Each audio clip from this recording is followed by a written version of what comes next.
देखो, आज से हम लोग 2021 एग्जाम बिहार बोर्ड के लिए तैयारी कर रहे हैं। तो बाबू, सबसे पहले इसके पैटर्न के बारे में जानना होगा जो आपका चेंज किया गया, क्या क्या इसमें बदलाव हुआ है, क्या ये बदलाव आपको टेंशन देगा या आपको रिलैक्स करेगा। तो एग्जाम तो कभी रिलैक्स करता नहीं हो, तो हमेशा टेंशन ही देता है। लेकिन आप लोग के लिए बहुत बड़ी बात है कि इस बार क्वेश्चन को क्या किया गया, बढ़ाया गया। आपका टोटल नंबर ऑफ क्वेश्चन इस साल का जो दिया गया है वो है 96। कितना दिया है? 96।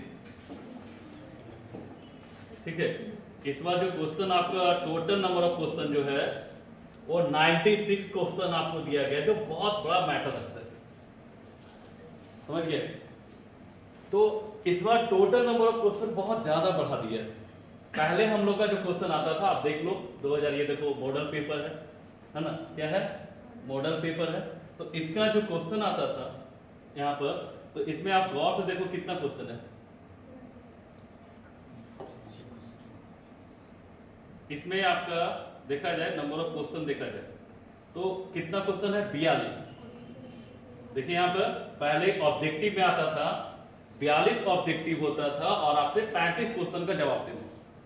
ठीक है, उसके बाद आपका देखा जाए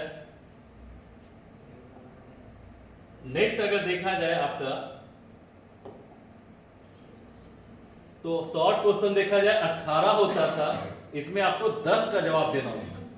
ठीक है, अब आपको किया क्या है इसमें कि आपको 70 ऑब्जेक्टिव दिया है और 35 का जवाब है। यानी पहले मात्र 7 क्वेश्चन एक्स्ट्रा था, आज आपका 35 क्वेश्चन एक्स्ट्रा। तो भाई कितना क्वेश्चन आपसे छूट सकता है? एक्चुअली देखा जाए तो 42 ही बहुत था, लेकिन आपको सीधे डबल कर दिया। ठीक है, अब बस इतना ध्यान रखिएगा कि हम उसी क्वेश्चन को बताएंगे जिसमें 100% कॉन्फिडेंस होगा कि ये सही है तो सही है ना। गलत अगर हमें थोड़ा सा भी लग रहा है कि डॉट है, उस पर हम अटेम्प्ट नहीं लेंगे। और आप देखते हो ना 15 मिनट एक्स्ट्रा आपको मिलता है क्वेश्चन पढ़ने के लिए। 15 मिनट क्या मिलता है? क्वेश्चन पढ़ने के लिए। ठीक है, तो क्वेश्चन पढ़ने के लिए आपको 15 मिनट मिलता है। देखिए, है ना, ये आपको क्वेश्चन पढ़ने के लिए कितना दिया हुआ है? 15 मिनट आपको दिया गया है। समझ गए? तो पढ़ने के लिए, तो पढ़ने के लिए क्यों दिया जाता है कि जब हम किसी क्वेश्चन को देखते हैं किसी भी एग्जाम, ठीक है, उसमें सबसे पहली बात क्या देखते हैं कि भाई कितना क्वेश्चन है, कितना मैं अटेम्प्ट कर रहा हूं। हम पूरे क्वेश्चन को एक बार देखेंगे, पूरे क्वेश्चन के। उसमें क्या होगा कि जो क्वेश्चन हमारा बनने वाला होता है उस पर हम टिक आउट करते जाएंगे। सबको क्या करेंगे? जो क्वेश्चन हमें लग रहा है कि हम इसके बारे में जानते हैं, उसको बना सकते हैं, उसको क्या करेंगे? टिक आउट करेंगे। हमें कितना क्वेश्चन बनाना है? तो 70 में हमारा कितना है? तो 35, यानी 50% क्वेश्चन हमें क्या करना है? बनाना है। Clear?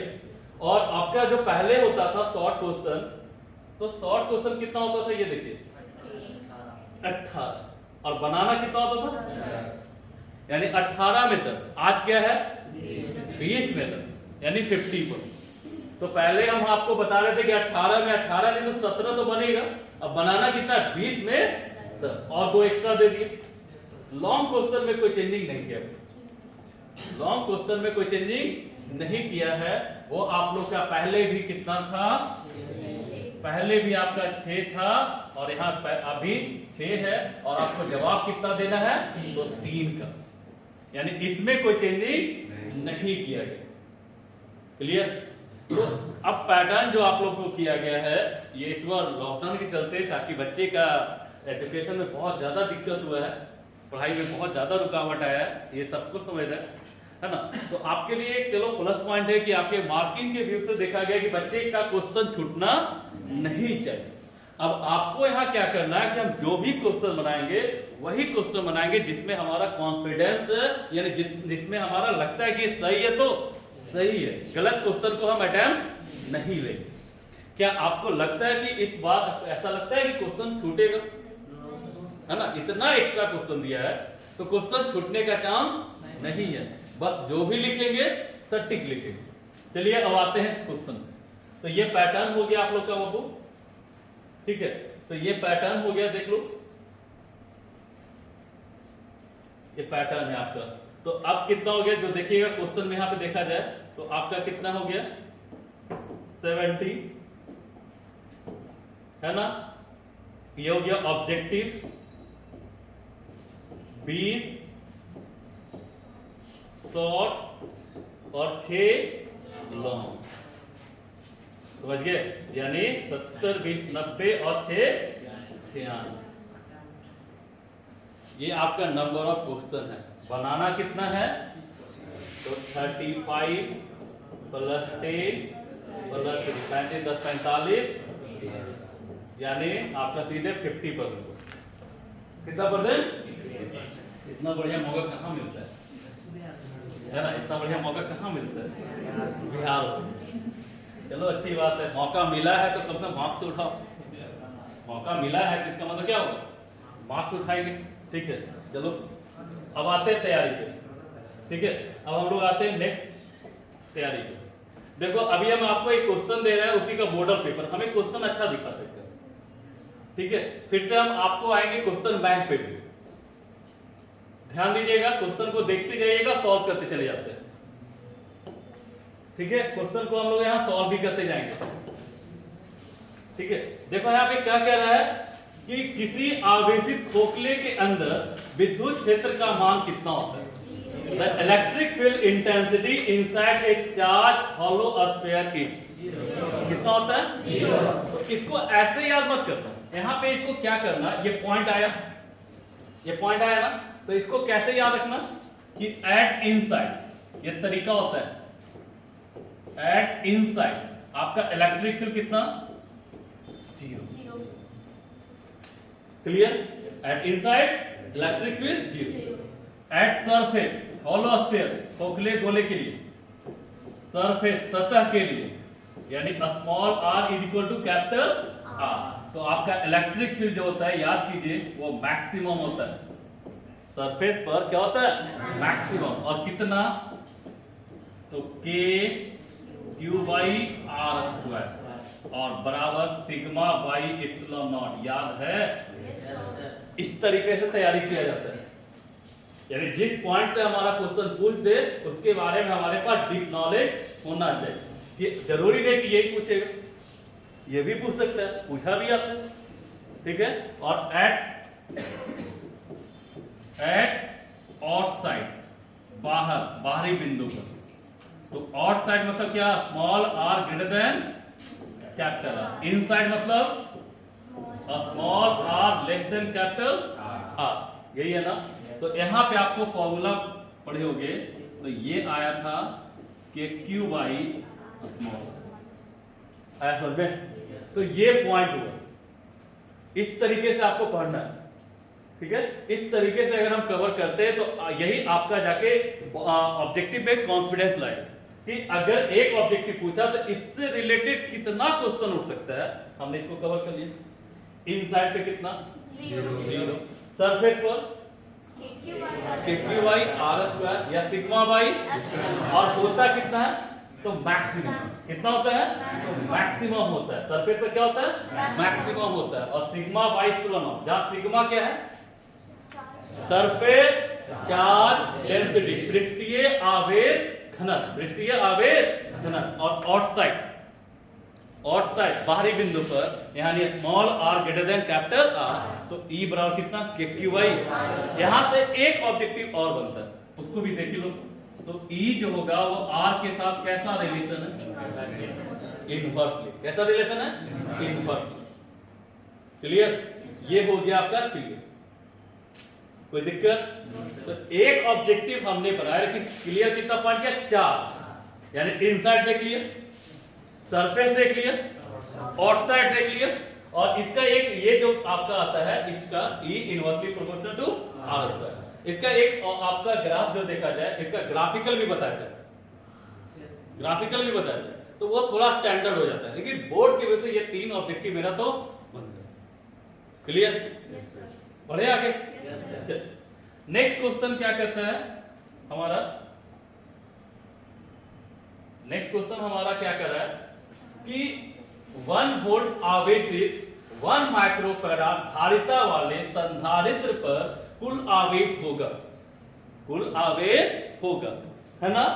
Charge on capacitor of capacity 1 microfarad connected to a, है ना, connected to a source of 1 volt value. तो बताओ कैपेसिटेंस दिया है, क्या दिया है, कैपेसिटेंस, और क्या दिया है, पोटेंशियल डिफरेंस, ये दिया ना। तो आपको दिया है भाई, ध्यान दीजिएगा, इसको लिखने की जरूरत तो है नहीं, है ना। अगर लिखना भी होगा तो क्लास के बाद अगर पॉइंट की जरूरत पड़ेगी तो कर सकते हो, या आप बाद में वीडियो डालेंगे तो वहां से भी आप मेंटेन कर सकते हो, ठीक है, क्योंकि लिखना संभव नहीं है। देखो यहां पर क्या करेंगे अब, इस पे देखो क्वेश्चन में क्या करा है आपका, क्वेश्चन में क्या करा है कि कैपेसिटेंस दिया है, क्या दिया है, कैपेसिटेंस दिया है, कितना, 1 माइक्रोफैराड। तो बताओ C बराबर कितना, 1 माइक्रोफैराड दिया ना, V कितना दिया, 1 वोल्ट। तो बताइए चार्ज, तो C बराबर आप पढ़े हो Q बाई V, C बराबर Q बाई V। तो बताओ, तो Q बराबर कितना हो जाएगा, C इंटू C कितना, C कितना, 1 माइक्रो और इंटू V 1 वोल्ट, यानी 10 टू द पावर -6 कूलम, यही ना। तो 10 टू द पावर -6 मतलब 1 micro coulomb, 1 micro coulomb, clear है। तो आपका कितना हो जाएगा यहाँ पे, 1 माइक्रो, क्लियर, किन्हीं को डाउट, तो ये आपका आंसर कितना हो जाएगा, 1 माइक्रो कूलम, क्लियर है। तो ये आपका 2 क्वेश्चन। तो यहाँ से एक चीज ध्यान रखिएगा कि यहाँ से सीखने को क्या मिला, आखिर ये जो क्वेश्चन पूछा है हमारा, यहाँ से सीखने लायक क्या पॉइंट था। तो देखिए यहाँ से सीखने लायक पॉइंट था हमारा कि C बराबर कितना होता है, Q बाई, और इसका यूनिट क्या होता है, तो फैराड, क्या होता है, फैराड, क्लियर है। चलो नेक्स्ट आगे बढ़ते हैं।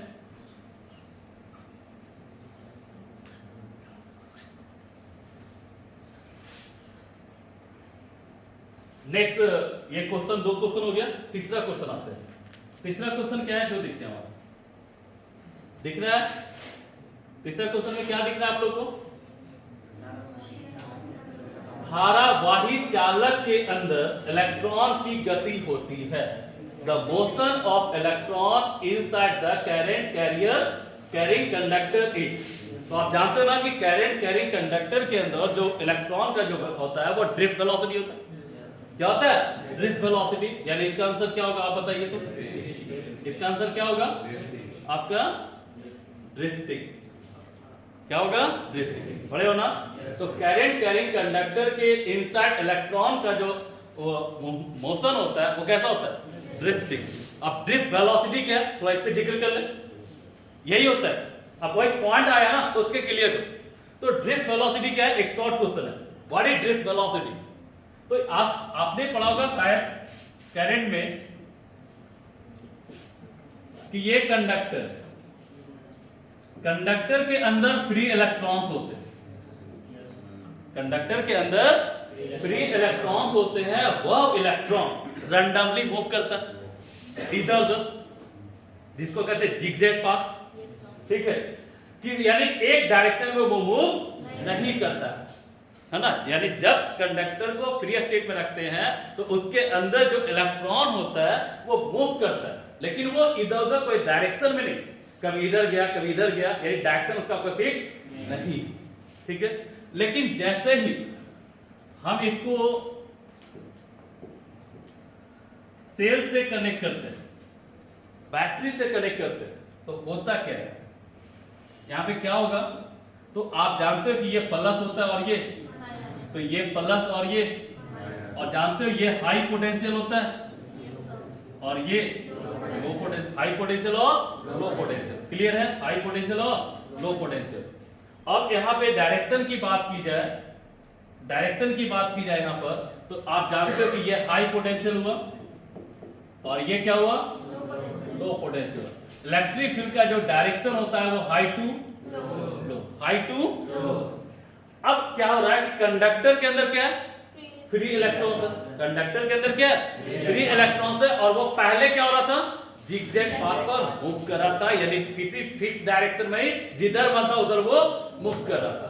ठीक है, जैसे ही इलेक्ट्रिक फील्ड अप्लाइड किया गया, आरोपित किया गया, तो आप जानते हो ना कि जब किसी चार्ज को इलेक्ट्रिक फील्ड में रखा जाता है तो उस पर फोर्स लगता है। क्या लगता है उस पर? अगर चार्ज पॉजिटिव है तो अलोंग इलेक्ट्रिक फील्ड, अगर चार्ज निगेटिव है तो अपोजिट टू इलेक्ट्रिक फील्ड। तो बताओ इसके अंदर क्या है, इलेक्ट्रॉन, तो फोर्स किधर लगेगा, opposite to direction of electric field, यानी इधर।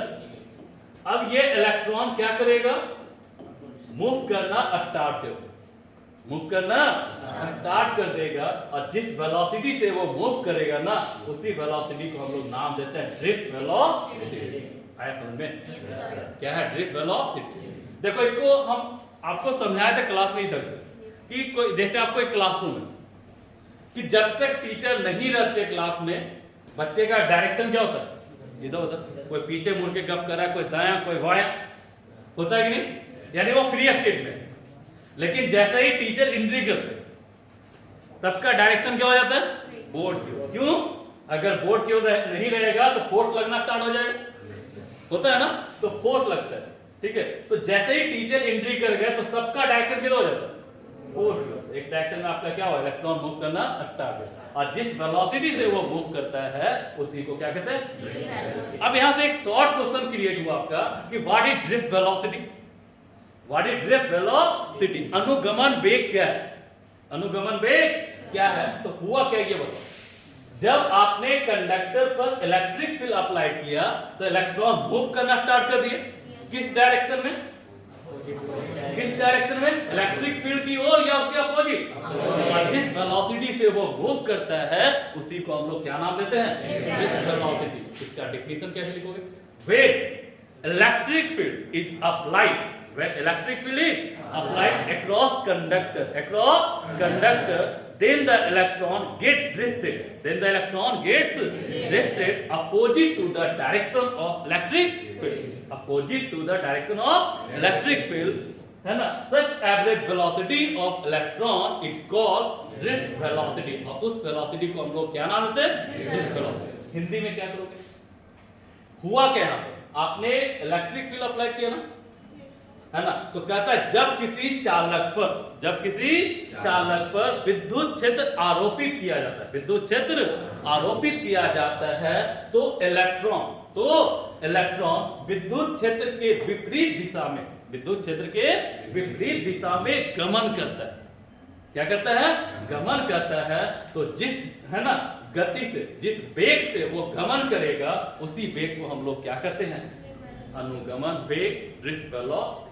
क्या किसी को डाउट यहां तक, यानी ऑब्जेक्टिव तो क्लियर हुआ ही, साथ साथ मेरा शॉर्ट क्वेश्चन, किसी को डाउट हुआ क्या, हमने इलेक्ट्रिक फील्ड अप्लाइड किया किस पर, कंडक्टर पर, तो क्या होगा, इलेक्ट्रॉन मूव करेगा, किधर मूव करेगा, है ना, opposite to direction of electric field, और उस वेलोसिटी को हम लोग क्या कहते हैं, ड्रिफ्ट वेलोसिटी। क्या कहते हैं, इसका फॉर्मूला भी आया था, याद होगा चाहे नहीं भी, है ना, याद कहाँ होता है, चिट्टा बनाने पे तो ध्यान है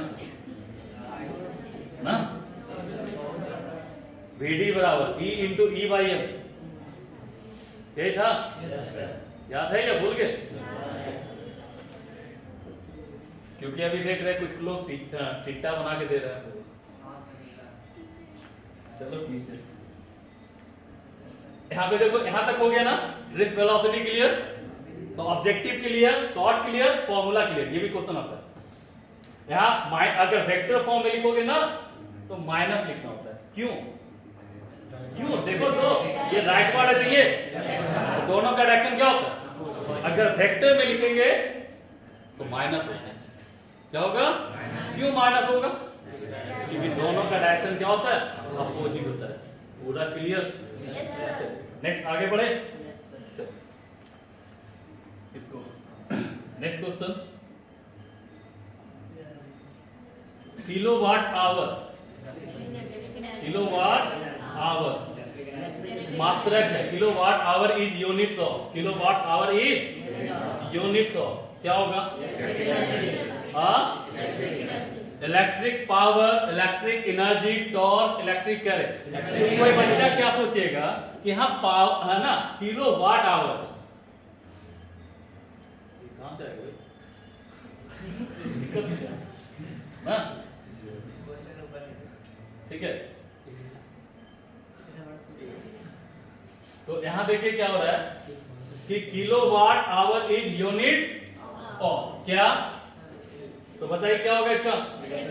इलेक्ट्रिक एनर्जी। क्यों क्यों होगा इसका? ठीक है, क्यों होगा इसका? तो देखो यहाँ पे कंफ्यूज होते हैं थोड़े लोग। क्या होता है कंफ्यूजन यहाँ पे? किलोवाट आवर है,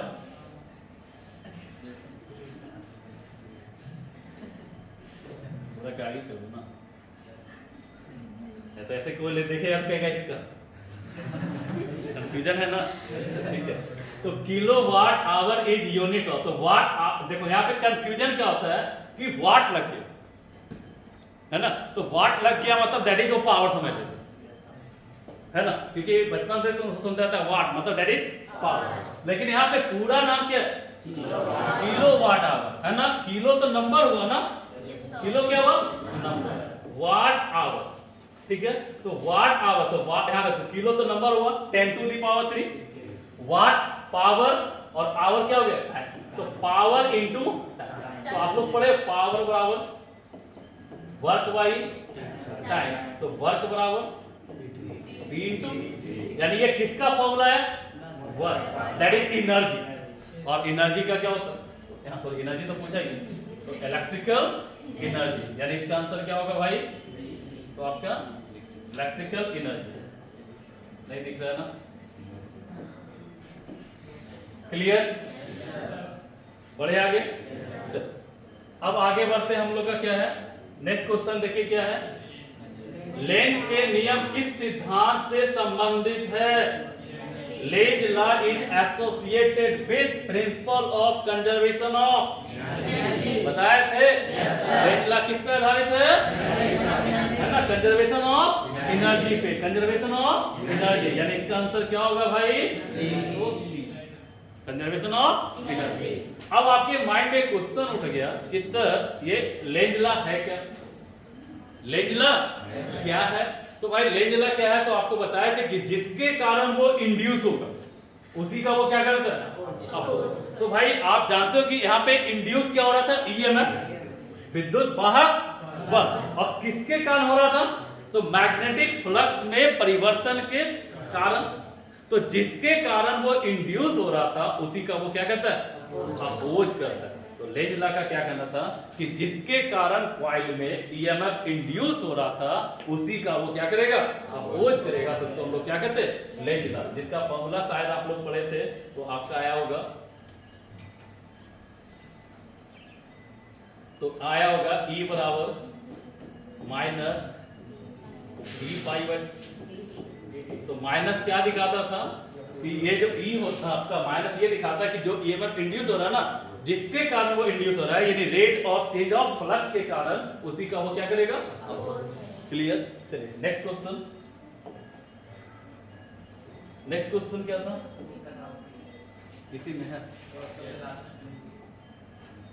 आपका, सॉरी, मुक्त आवेश आकाश का परवैधता का मान क्या होता है? चलिए नेक्स्ट क्वेश्चन आते हैं।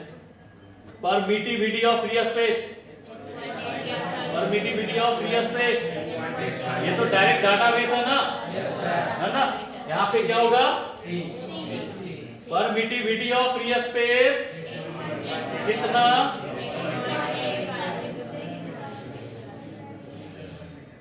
ठीक है, तो यहाँ पे आपका इप्सिलॉन नॉट इसको कहते हैं, क्या कहते हैं? इप्सिलॉन नॉट कितना? 8.85 into 10 to the power -12 farad पर मीटर, फैराड पर मीटर बताए थे। यहाँ से एक क्वेश्चन और आता है, इसको भी देख ले, इसका डायमेंशन यहाँ से एक क्वेश्चन और आता है इसका डायमेंशन। तो शायद आप लोग पढ़े होंगे F is equal to 1/4πε0 Q1 Q2 बटा, पढ़े हो? किसका निकालना है? क्या लिखेंगे? Q1 Q2 बटा 4πf r² लिखेंगे। अब बताओ यहां से क्या कीजिएगा? यहां से आप क्या कीजिएगा बताइए तो? एप्सिलॉन नॉट का डायमेंशन फॉर्मूला, चार्ज का 80 होता है, चार्ज का क्या होता है 80। यहां बताइए कितना होगा 80, बताओ 4 नंबर है ना, नंबर का कोई डायमेंशन नहीं होता है। पाई ये भी फिक्स वैल्यू है जिसका कोई डायमेंशन। बताओ फोर्स का ml T इनवर्स 2 और r डिस्टेंस, डिस्टेंस का कितना कैलकुलेशन कर लोगे। देखो यहाँ क्या होगा, यहाँ पावर m पर पावर कितना ऊपर जाएगा, ऊपर जाएगा -1 नहीं, यहाँ देखो l पर पावर कितना 1, यहाँ कितना 2, तो l टू दी पावर 3 ऊपर जाएगा -, बताइए यहाँ पे t पर पावर 1 + 1 और ये माइनस ऊपर जाके, तो t पर power 2 + 2 t to the power 4 और a²। ये किसका आया एप्सिलॉन नॉट, किसका एप्सिलॉन नॉट। क्या किसी को आपत्ति? क्लियर है? बढ़े आगे। चलो नेक्स्ट क्वेश्चन हमारा क्या है भाई? नेक्स्ट क्वेश्चन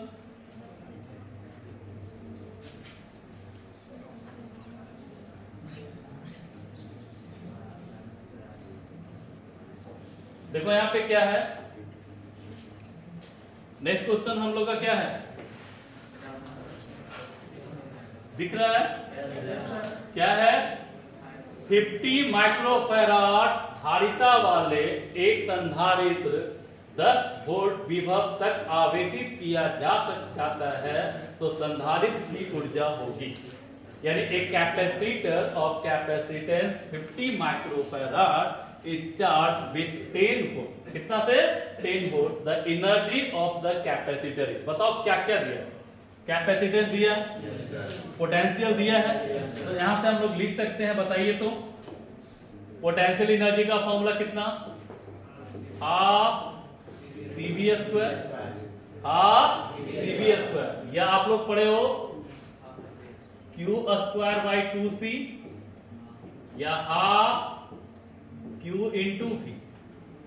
ये 3 फॉर्मूला, एनर्जी का इतना ही फॉर्मूला होता है, इससे ज्यादा फॉर्मूला नहीं होता।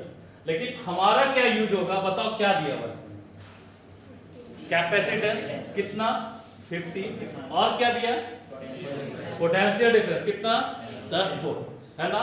तो आपको C दिया है और V दिया है, बताओ ये तीनों में कौन सा फॉर्मूला यूज होगा? पहला है ना। ऐसा क्वेश्चन बोर्ड पे बहुत बार पूछा है, तो यहाँ पे डायरेक्टली यहाँ पे बताओ U बराबर कितना ½ C कितना है, कितना सॉरी 50 है ना, 50, तो ½ × 50 माइक्रो मतलब 10 टू दी पावर -6 इंटू 10 का स्क्वायर। तो यहाँ पे बताइए कितना हो जाएगा, ये 25 ना, तो 25 गुना 10 पर पावर -4। ऑप्शन में है नहीं है? चलिए अब यहाँ पे नहीं है तो इसको हम ऐसा लिख सकते हैं कि 2 पॉइंट हटा देंगे तो 1 सुना यहाँ बढ़ेगा, तो बढ़ेगा प्लस में ना, तो -4 + 1 ऑप्शन में लिखा। कोई दिक्कत? क्लियर है? तो ये हो गया आपका। नेक्स्ट क्वेश्चन हम लोग बढ़ते हैं। वान डी ग्राफ जनरेटर एक मशीन है जिसके द्वारा उत्पन्न होता है तो हाई वोल्टेज। क्या होता है? यानी Van de Graaff is a device है ना, तो वो क्या कहता है विच प्रोड्यूस हाई वोल्टेज, यानी हाई वोल्टेज कहाँ है भाई? Option B. समझ में आ रहा है? तो इसका आंसर क्या होगा? क्लियर? कोई दिक्कत? चलिए नेक्स्ट बढ़ते हैं, अगला क्वेश्चन बढ़े ना। नेक्स्ट क्वेश्चन क्या है? नेक्स्ट क्वेश्चन हमारा क्या है? The current flowing through a wire, the current flowing through a wire is 1 ampere. कितना एम्पियर? 1 एम्पियर। यानी I का मान कितना दिया है आप बताओ? I का मान 1 एम्पियर दिया। If the charge of an electron is, electron पे चार्ज दिया कितना? 1.6 into 10 to the power -19 दिया ना। उसके बाद क्या कर रहा है? Then the number of electron flowing through any section of the wire per second. तो number of electron that is आपसे पूछा n, क्या पूछा है? n। तो n बराबर 5, n बराबर 5। तो इसका फॉर्मूला आपको दो तरीके से बना सकते हो, ठीक है। एक डायरेक्ट फॉर्मूला I बराबर होता है QIT, पढ़े हो? चलो इसी से बता दें, I बराबर, और एक पढ़े हो क्वांटाइजेशन ऑफ चार्ज, आवेश का क्वांटिकीकरण, यानी किसी वस्तु पर का आवेश इलेक्ट्रॉन के आवेश का पूर्ण गुणज होता है। तो यहाँ पे Q बराबर N into E by, clear है? एक यहां से बनेगा, यहाँ दूसरा I दिया है ना, तो यहां से आप पहले क्या निकाल लो? बात वही है, Q निकाल लो। क्या निकालोगे? Q। और जब Q निकल गया तो फिर Q बराबर कितना? N। बात वही है, तो Q निकल जाएगा, E दिया हुआ है, N नहीं निकलेगा। वही बात यहां बोल रहे हैं, हो जाएगा। तो यहाँ पे बताओ कितना होगा, आप बताओ। ये फॉर्मूला आपको यूज करना है, तो क्या करेंगे? तो करंट कितना है? 1 बाई इक्वल टू कितना? n, नंबर ऑफ इलेक्ट्रॉन, ये तो पूछा है ना। E का वैल्यू कितना? 1.6 इंटू 10 टू द पावर -9 पर सेकेंड ना, तो 1। तो n बराबर कितना? 1 by 1.6 into 10 to the power -9। तो इसको हम लोग लिख सकते हैं 1 by 1.6 into 10 to the power +90, ठीक है। इसका वैल्यू कितना आएगा? देखो यहाँ पर इसका वैल्यू कितना आ जाएगा? तो 1 बाई 1.6 बराबर कितना आया? समझ में आ रहा है? तो 0.625 into 10 to the power 90, 10 to the power 90 आया ना। और इसको अगर हम सॉल्व करें आंसर की टर्म में लाएंगे, आंसर कितना? 18 की टर्म में। तो 18 मतलब क्या होगा? 6.25 into 10 to the power 8। Clear? देखो पहले आप लोग को थोड़ा दिक्कत होता था, यहाँ पे देखो क्या आप लोग का क्या बेनिफिट है। जैसे साइन 25 डिग्री मानने ना जानते हो, आ गया। तो पहले कैलकुलेशन में थोड़ा दिक्कत होता था ना, अब दिक्कत नहीं। एग्जाम में तो आप लोग बड़ा कैलकुलेटर पूरा कैसे लिखे थे, बड़ा। हाँ चलिए आगे बढ़े।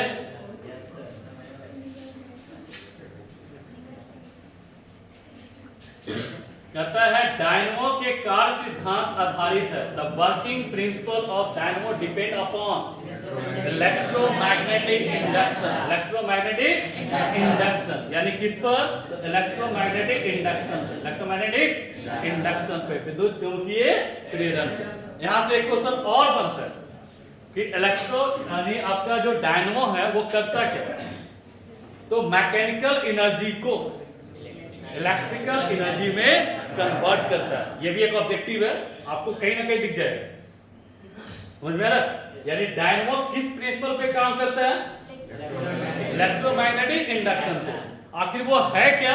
तो वो एक डिवाइस है जो मैकेनिकल एनर्जी को इलेक्ट्रिकल एनर्जी में कन्वर्ट करता है। किसमें कन्वर्ट करता है? यानी यांत्रिक ऊर्जा को विद्युत ऊर्जा में कन्वर्ट करता है। बढ़े आगे। इसके बाद नेक्स्ट क्वेश्चन आपका है हटा देने से। नेक्स्ट क्वेश्चन है हमारा, क्या कर रहा है भाई यहां पर, 64 समरूप बूंदे जिनमें प्रत्येक की धारिता 5 माइक्रोफैराड है मिलकर एक बड़ा बूंद बनाती है, बड़े बूंद की धारिता होगी। 64 identical drop each of capacity 5 microfarad combined to form a big drop, capacity of big drop will be, यही पूछा ना आपसे। तो शायद हम इसका फॉर्मूला बताए थे आपको, याद है? तो कैपिटल C बराबर हम बताए थे n to the power 1/3 into small c, बताए थे। तो यहाँ पे कितना हो जाएगा बताओ, 64 n यही ना है, और पाई 1/3, और प्रत्येक का कैपेसिटेंस कितना, 5 माइक्रोफैराड। तो बताओ इसको लिख सकते हैं 4 टू दी पावर 1/3 लिखेंगे, और इंटू सॉरी 4 का क्यूब है ना, इंटू 5। तो यहाँ से अगर देखा जाए, तो क्या हो जाएगा, 3 से 3 कैंसिल, बचा कितना 4 इंटू 5, दैट इज कितना 20 माइक्रोफैराड, ऑप्शन में है। हो गया। नेक्स्ट क्वेश्चन, यहाँ पे नेक्स्ट क्वेश्चन क्या कहता है भाई, ये क्वेश्चन ध्यान रखिएगा, यही क्वेश्चन तो बताया था इस बार बीपीएससी में पूछा था, इस बार का बीपीएससी का यही क्वेश्चन था, समझ गए? क्या है, प्रकाश के एक माध्यम से दूसरे माध्यम में प्रवेश करने पर अचल रहता है, यानी when light enters from one medium to another the quantity which remains constant, याद कीजिए क्या होता है, फ्रीक्वेंसी। क्या होता है, फ्रीक्वेंसी। क्लियर है? और आपको बताया था कि जब लाइट एक मीडियम से दूसरे मीडियम में जाता है तो वेवलेंथ और स्पीड चेंज होता है। चेंज होने का मतलब बताया था, या तो बढ़ सकता है या तो घट सकता है। तो भाई वो डिपेंड करता है कि वो किस मीडियम से किस में जा रहा है। अगर वो रेयर से डेंसर जा रहा है तो आपका वेवलेंथ घटेगा, और डेंसर से रेयर जा रहा है तो बढ़ेगा। तो आपको एक फॉर्मूला बताया था, ये क्वेश्चन भी काम देगा, lambda m is equal to lambda v by, यानी वेवलेंथ चेंज होगा तो कितना होगा, तो lambda m is equal to lambda v by v, है ना। स्पीड क्या होगा, तो v बराबर शायद पड़े होंगे।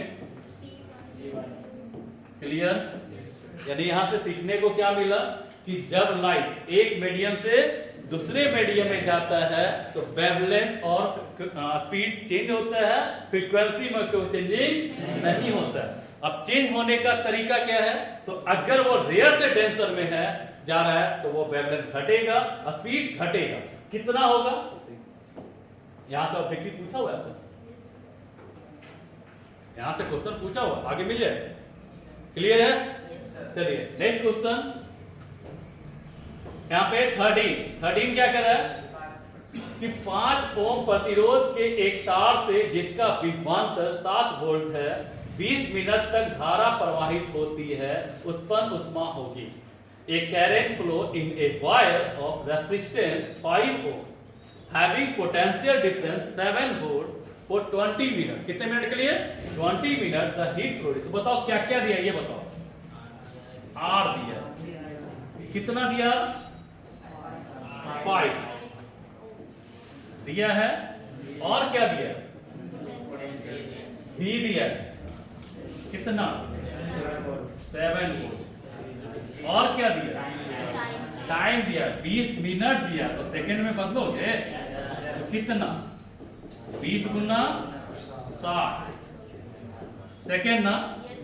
अब बताओ VRT, तो I का X का फॉर्मूला शायद बताया था, याद कीजिए। पहला VIT, याद आ रहा है कुछ VIT, दूसरा I² RT, और तीसरा था V²/R इंटू, है ना। ये 3 फॉर्मूला है और सभी से क्वेश्चन पूछा हुआ है। तो अभी बताओ कौन सा फॉर्मूला यूज करोगे, अभी आप कौन सा फॉर्मूला यूज करोगे? अभी आप यूज करोगे यहाँ पे ये है ना, और ये फॉर्मूला इसका यही ना, h बराबर कितना v square by r into T. तो आपका फॉर्मूला कितना हो जाएगा आप बताओ? h बराबर v स्क्वायर, v कितना है 7 का स्क्वायर इंटू r कितना है, sorry v square by r ना है 5 इंटू टी 20 गुना 60, बताओ 5 20 सतते 49 गुना 4 इंटू हुआ ना, तो बताओ कितना हो जाएगा? हाँ कैलकुलेशन कितना कितना करना है? 49 कितना था 49 गुना 4 गुना कितना था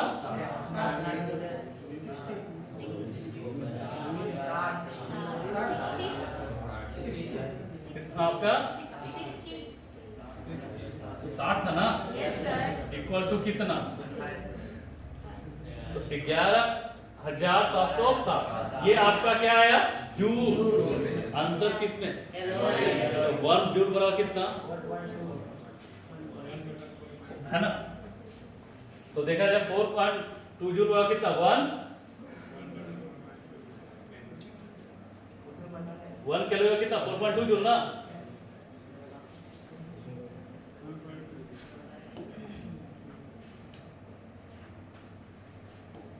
यहाँ से चलो देखो, यहाँ पे देखो, यहाँ आपका आ गया, इसको आगे बढ़ाते हैं।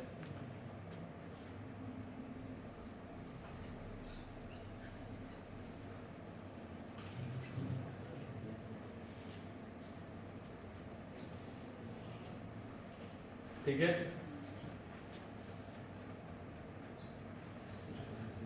तो आपका कितना आया था formula? h equal to v square by r into T.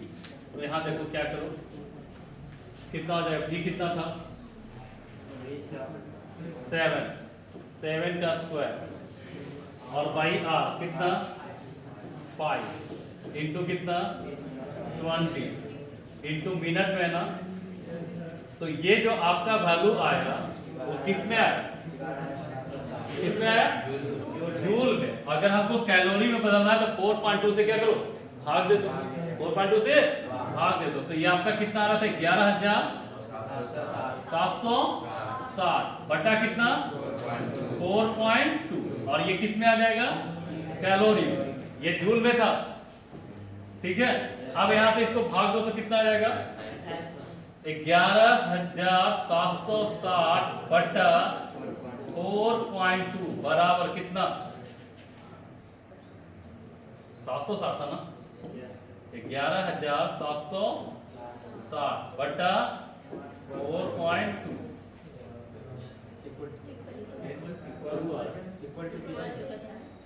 हाँ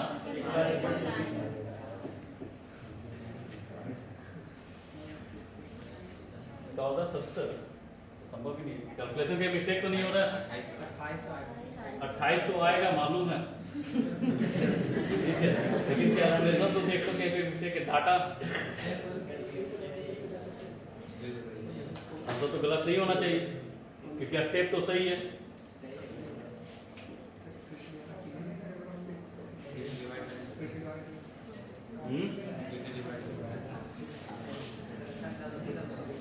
कैलकुलेशन गलती आ रहा है। 2500 तो ऐसा ही हो रहा है, 2500 प्लस तो ऐसा ही आना चाहिए। कैलकुलेटर गलत लग रहा है। ठीक है, या तो यहाँ पे सपोर्ट नहीं कर रहा होगा, जो चीज लिख रहे होंगे 11,760 बटा कितना 4.2 बराबर गलत आ नहीं सपोर्ट। चलो छोड़ो, हम अपना देखते हैं। कभी कभी टेक्नोलॉजी हाँ ये आएगा कितना 2800 आएगा। सॉल्व कर लीजिएगा, कितना आएगा 28। ऐसे भी सिंपल सी बात है 2500 है ना, ये तो आना ही है। अगर कैलकुलेशन को आसान करना है तो देखो हम कैलकुलेशन करके दिखाते हैं, है ना? हो जाएगा? ठीक है, उस पर डिपेंड है उतना देर तो हम लोग खुद कर लेंगे। यहाँ पे देखो क्या होगा, एक को हटा वो ना इसको कर देते हैं तो ये कितना हो जाएगा 4 गुना कितना 7 हो गया। ये कितने आया जूल में, कितने आया जूल। अब यहाँ से हम इसको कितने करना है कैलोरी में, तो भाग दे दो। देखो यहाँ पे आसान कैलकुलेशन है। 4.2 से क्या करोगे भाग दोगे, पॉइंट हटाओगे कितना पड़ेगा 7 छक 42। यहाँ से फिर कैंसिल हुआ 100, 7 से 28 गुना 100। कभी कभी धोखा हो सकता है, जैसे होता है लैंग्वेज सपोर्ट नहीं करता है, तो कभी कभी होता है कि जो हम लिखना चाह रहे हैं तो ये हो गया आपका इसका। अब यहाँ पे देखो, यहाँ पे कितना फॉर्मूला बताया था आपको 3। आपको फॉर्मूला कितना याद रखना है 3 का 3। आपको ये फॉर्मूला कितना याद रखना है। यहाँ पे आपका कितना फॉर्मूला था, एक था EIT और दूसरा था I² R × तो आज हमारा 13 क्वेश्चन ही हो पाया। उसके बाद कुछ हम लोग कल देखेंगे। चलो आज जाते हैं।